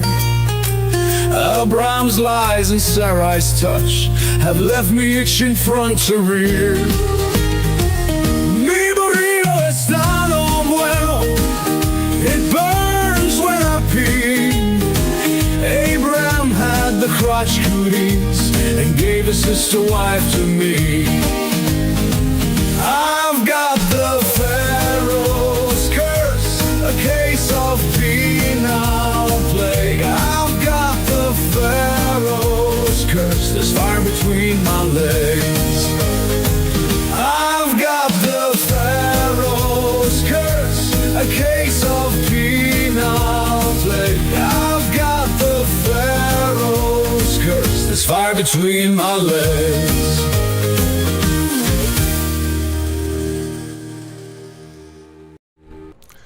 All right, we are back. Let me do this right here. I'll get that off of there. Pure Loop Shorts. Good morning, Pure Loop Shorts. Says Jesus was a good man. If Jesus were real, he may have been a good man. Kind of depends, you know. Let's see here. Mark chapter 3. Let's look at Mark chapter 3 over here. Mi burrito está no bueno. It burns when I pee. Okay, let's see here. Check this out. I want to mention a couple things. Earlier, I wasn't talking about it earlier. I'll talk about it now. Hey, you Christians think it's weird that we have a hard time believing in your God creature and in these stories, this horrific story that is told. Well, even after being coddled and mollified by your priest, you can still look through the lies and see the ugly truth beneath the Bible. It's right there that you can see. And that's what we talk about on here. Now, I want to mention, this is what we're talking about. You expect us to believe this God in these crazy stories you tell us. And your stories, you got to kind of admit, they're all conflictory. You yourselves go, oh, that's not a real Christian. Oh, they're not real Christians. They're not doing it right. So, I mean, right? It's all conflictory. And then, here's the thing, though. Even the people of the day, even the ancient Israelites, who were there living in it according to their own fucking story, didn't believe.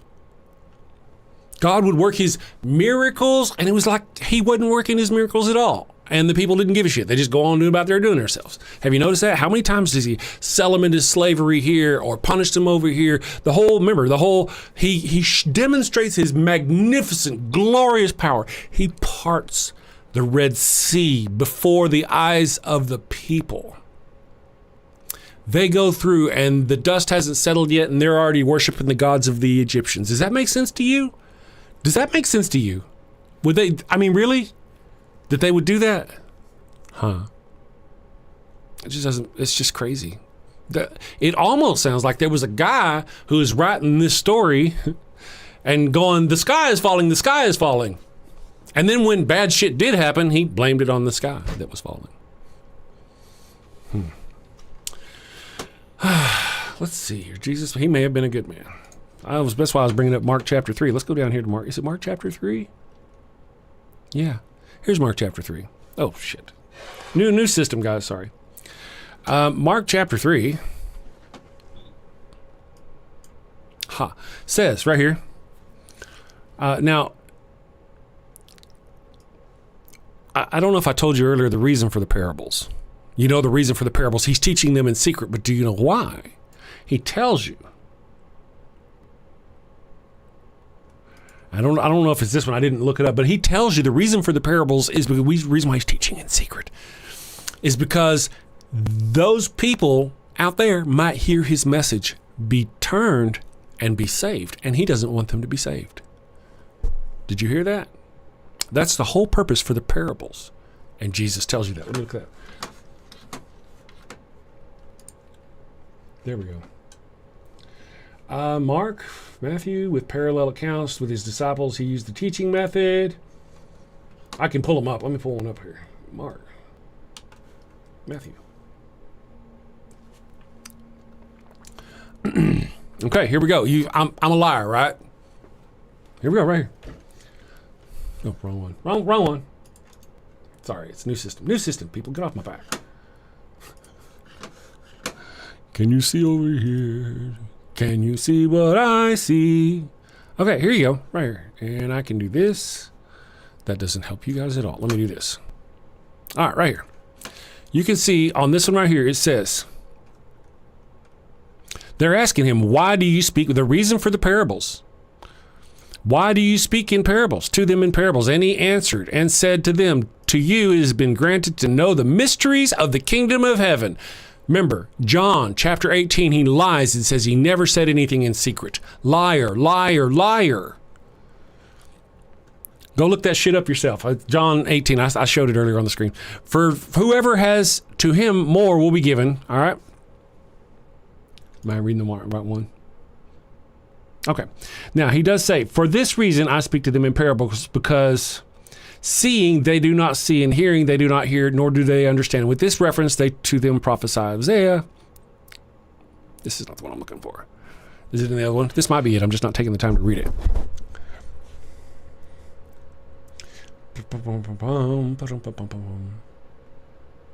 Because seeing they do not see, and hearing they do not hear, nor do they understand. And with reference to them, the prophecy of Isaiah is fulfilled. Let me find the other one then. Let me find this other one. Because there's one of them that specifically tells you that it just stops there, but there's one that specifically tells you. Which one is this, Matthew? Let's go to Mark 4.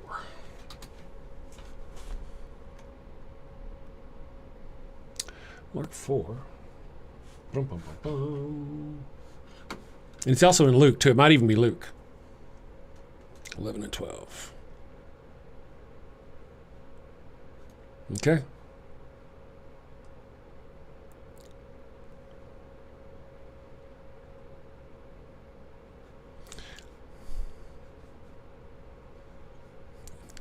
Blah, blah, blah, blah, blah. And those who are sown among the thorns and plants. See, this is something about the parable of the sower I want to mention while we're here, since we're here. You'll notice that this is the parable of the sower up here, talking about the seeds and how they go into the ground and where they go up and where they become a crop. But down here, they blame the seeds like it's their fault. And the others are sown among the thorns and plants. These are the ones who hear the word, and the cares of the world and the deceitfulness of the wealth and the desires for other living things come in and choke the word, and it becomes unproductive. It's their fault, though, for being there. Let me find this other one. It's gotta be this other one.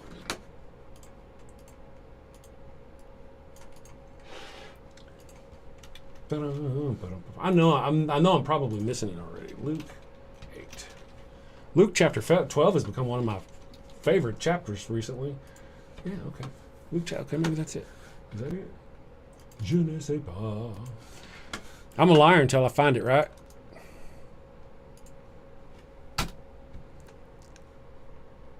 All right. So Luke chapter 8.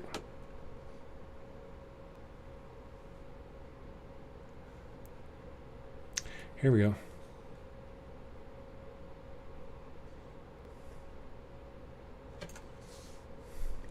All right, so his disciples asked him what this parable meant. He said, the knowledge of the secrets of the kingdom of God has been given to you, but to others I speak in parables, so that, though seeing, they may not see, though hearing, they may not understand.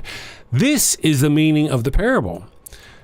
The seed is the word of God. Those along the path are the ones who hear it, and then the devil comes and takes away the words from their hearts, so that they may not believe and be saved. Those on the rocky ground are those who receive. Those who believe.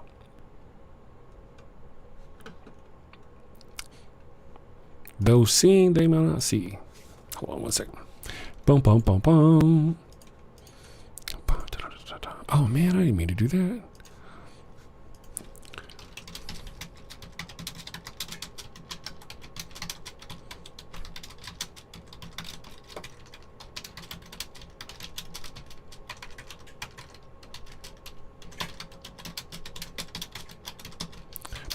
I know I've got it in there somewhere.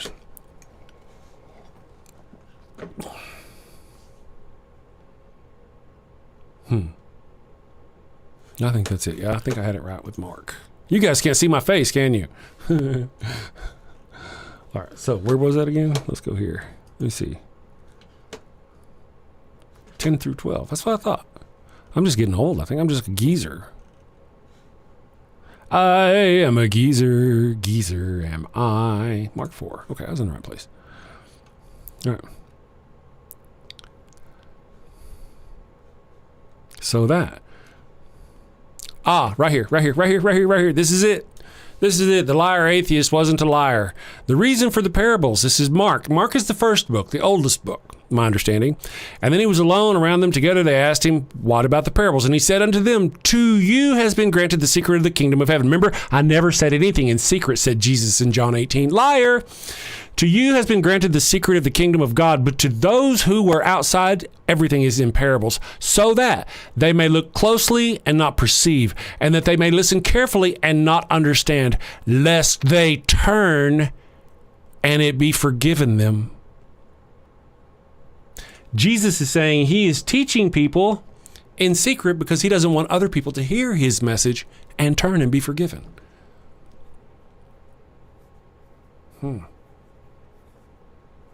That's pretty shitty, don't you think? That kind of shitty. Anyway, let's do this right here. Darth Gently. Atomic Brandon. Darth Gently. Man, what the hell's going on there?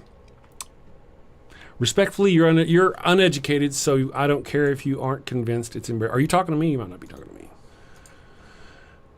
Yeah, I got so much going on in the chat. It doesn't matter. John's 10:17. No one takes my life from me. I have power to lay it down, power to take it up. That's great. That's wonderful, isn't it? Yeah, he's speaking pretty bold in John, far away, when he was surrounded by his friends. I talked about this on the show today. Thank you for pointing that out. Whenever he was safe, he was brave and bold and brutal and only I give my life. But the night before he was taken by the Romans, he was begging not to go, begging like a coward. Please, please, please, please don't make me do this. over and over and over again. And it was God's will. It tells you right there 3 times in all 3 of the synoptic gospels. It tells you right there. And again, we got 2 different times. Yeah, Jesus is talking big and bold whenever he's over there, safe and protected. But whenever shit's coming to get him, he was sweating blood.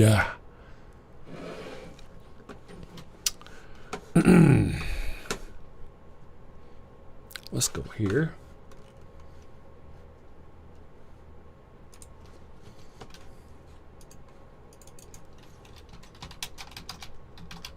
And you know, why did he go with the Romans whenever they came the next day? Because they sent a whole fucking, what do they call them?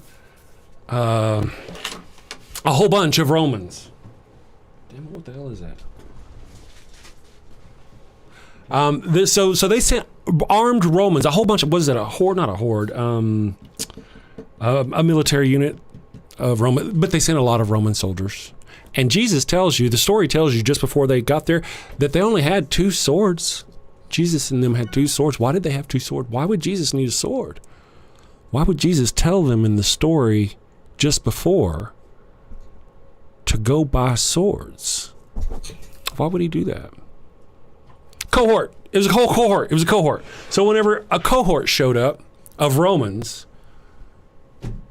yeah, he went with him, because if he hadn't gone with him, he would have fucking died right there. Him and everybody with him would have died right there. His entire movement would have. In fact, they did all flee after he left, right? It even says it in the thing. They ran. They all fled.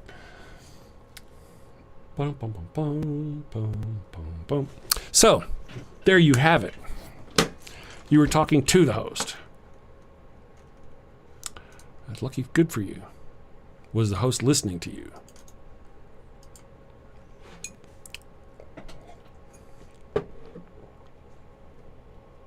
The host has a double chat. What are you talking about? Are you talking about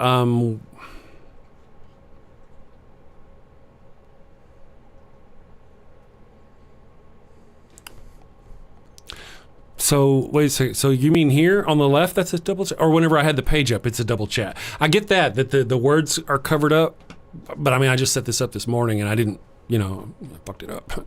So tomorrow when you come back to the show, this will disappear and there won't be doubled up words. The reason why this is different in the chat on the screen here that you see than what you see on the phone is because this is 2 different chats merged together from a vertical stream and a horizontal stream. So that's why that is. That's what it is. Bum, bum, bum, bum, bum. Yeah, so Jasic, I know you don't admit you're wrong, and you probably never will, but you're wrong. And I just showed you how you were wrong. Every synoptic gospel, Jesus says he's not willing. And then again, like I say, whenever they came to get him, he did tell them, go buy swords. And they came back and had 2 swords. Why did he do that? Why would he do that? Also, that's what I was looking for, Luke.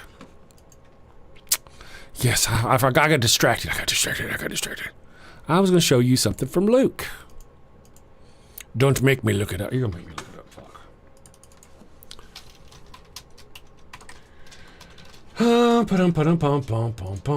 What I need, Ollie is my computer engineer. You'd think he'd be better at making sure. Why does it keep doing that? I'm old, computer confused old man. Yeah, there we go. Luke 22. Let's go eyeball Luke 22 for the kicks and giggles of it. Luke. Why you keep typing dude? Fuck. Luke 22. Let's go down here. Is this the one at the festival where he lies to his brother and says he's not going to the festival? Oh, he lied. Anyway. That's the one most people talk about. Jesus prays on the mountain. Okay.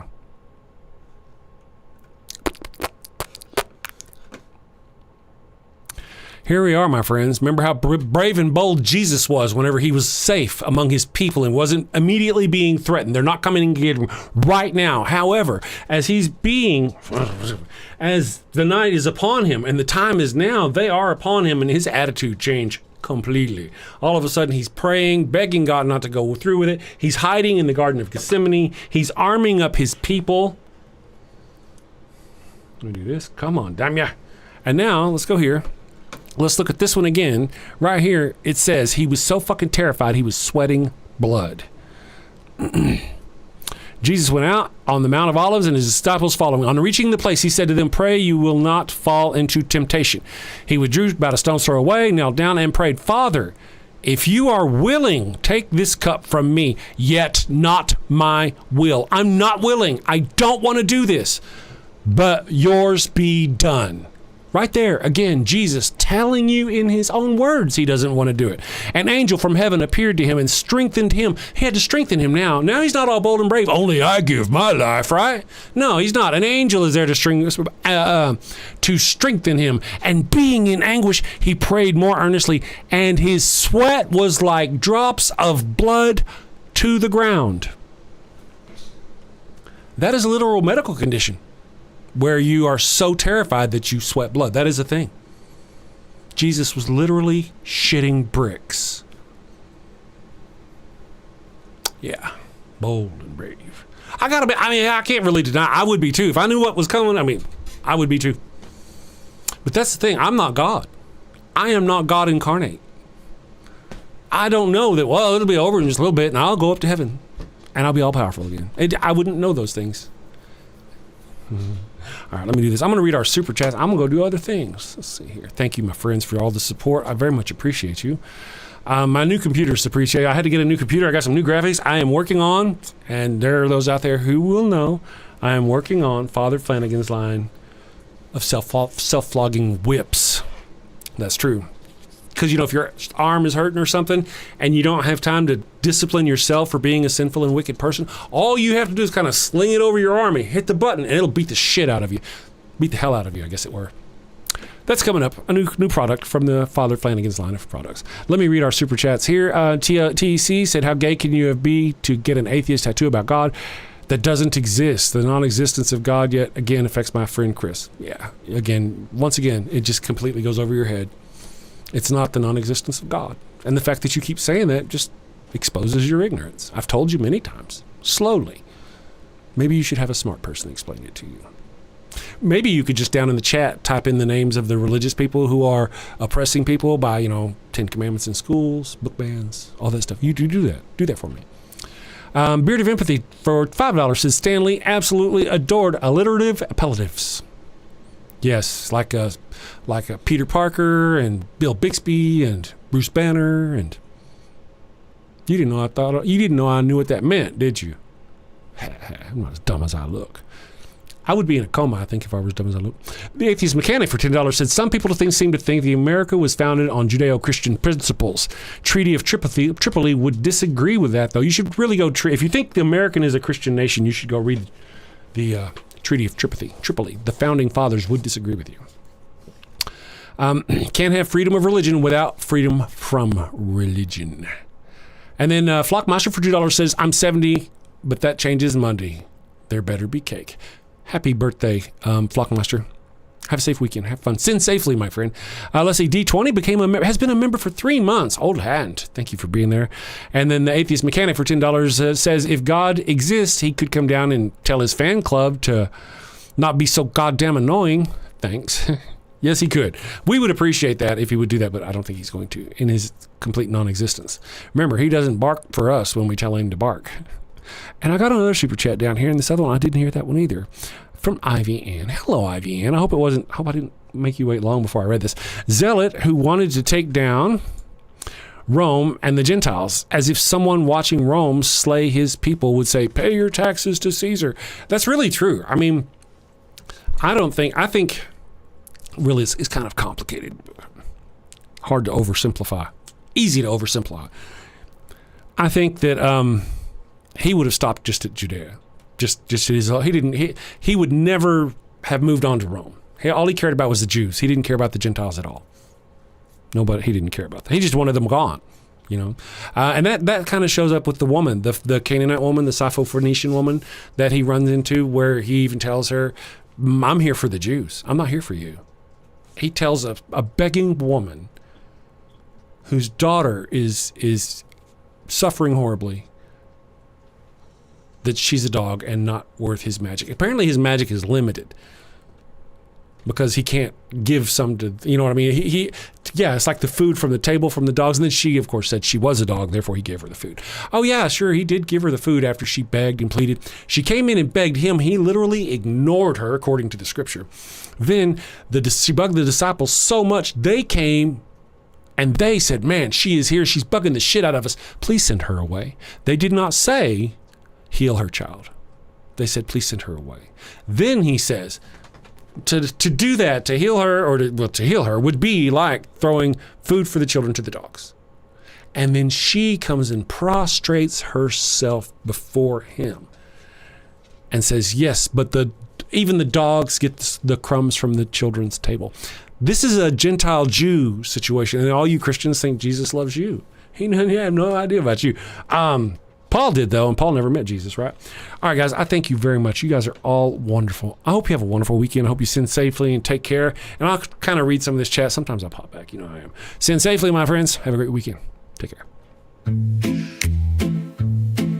Got a house that smells like old cheese and shame. Father Flanagan's flesh candles change the game. Goat-scented thrills for your soul's delight. Light it up, baby, make your room right. When you've sinned and need to atone, light a candle and avoid the stone. Smell the goat in a holy zone. Father Flanagan, here to set the tone.